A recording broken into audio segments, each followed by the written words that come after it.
There's more warnings today about the potential for war with China after a senior Australian commander warned soldiers to prepare for the high possibility of a conflict. Joining us live from California is John Jordan, a Republican strategist and former US Naval Intelligence Officer. John, appreciate your time. Here in Australia, we've been told the drums of war are beating. We're hearing of a Cold War. Today, a former Australian commanding officer warning of a grey war already underway. Is Australia being more hawkish than the US on this front?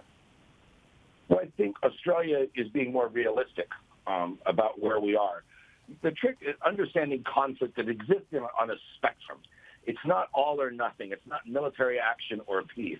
There's economic, there's political, there's intelligence, there's different domains to conflict. And right now, the United States and Australia are engaged in some levels of some domains of conflict with China already. It hasn't escalated, it hasn't gotten very hot, but certainly in terms of economics, that conflict has gone to a different level now. And in terms of sea control, which is obviously any conflict between the United States and China and Australia and China is going to be an air-sea battle. And it is all about controlling the sea lanes of communication. And both sides try to, there's an intersection here between the political and military domains of conflict where one side will try to push the other one or make the other one look bad and try to exercise de facto control over international waters.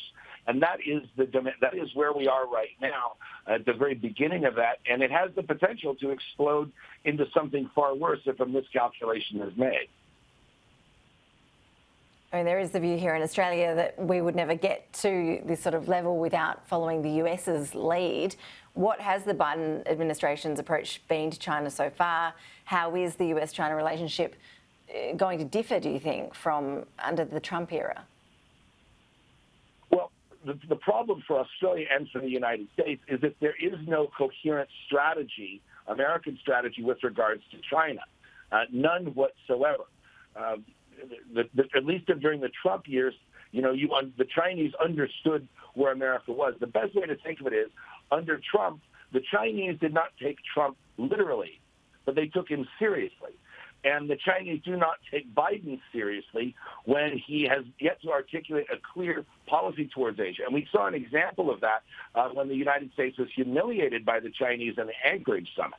And when you have the United States pivoting to environmental issues, which, while important, are not a substitute for dealing with the substantive trade, economic, territorial, and military issues in the region. And the Biden administration is just not delivering anything clear on that front. And that creates a lot of risk, and because it creates the opportunity for uncertainty and miscalculation. John, just how big has China's military been built up in recent years? How does its arsenal compare with what you've got in the US, for example? Well, we talked earlier about, the perception of power is almost as important as power itself. And that's a concept the Chinese have understood since the days of Sun Tzu. The Chinese would like the West and the world to believe their military is more potent than it really is. It's not just a question of number of men, number of rifles, and number of ships. It's a question of capability. And can they project that capability for extended periods of time away from their own shores? And so right now, China can't do that. They don't have the ability to forward deploy air power. On paper, they have a couple of aircraft carriers, but they can't support them at long distances. And they aren't a match, really, for land-based Australian aircraft or carrier-borne U.S. aircraft.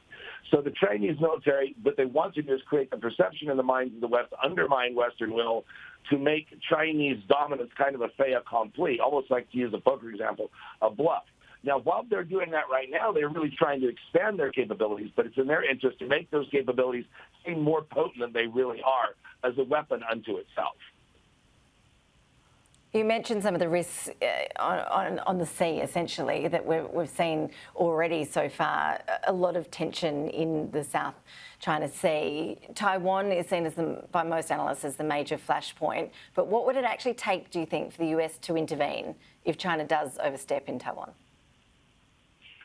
For the U.S. to intervene, there would have to be an overt military act against Australia. I think it's understood that both Australia and the United States would throw ourselves in front of a train for the other one.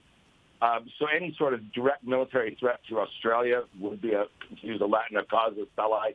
It would also be any sort of infringement, and I don't mean just a flyby or a ship cutting through the international to territorial waters, but some sort of direct attack on Taiwan would also do it, or Japan or South Korea, or any attempt by China to interfere with sea lanes as they go near Chinese territory for international trade. Those would probably almost certainly be red lines. But I'm a history buff, and I know a lot of people watch the show. Obviously, I'm pretty well read. And the book that comes to mind is Barbara Tuchman's The Guns of August. When you have high tensions, political feelings are running high, and you have one or more sides that don't really have a clearly communicated policy. The other one really lends itself to one side being misunderstood or being perceived as weaker or willing to tolerate more, and the other side perhaps stepping over one of those red lines without even realizing that it is a red line for that other side. That's how World War I started. John Jordan, hopefully we won't get to that point. Appreciate your insights and analysis. Thanks so much for joining us live there from California. We appreciate your time. My pleasure. Thank you.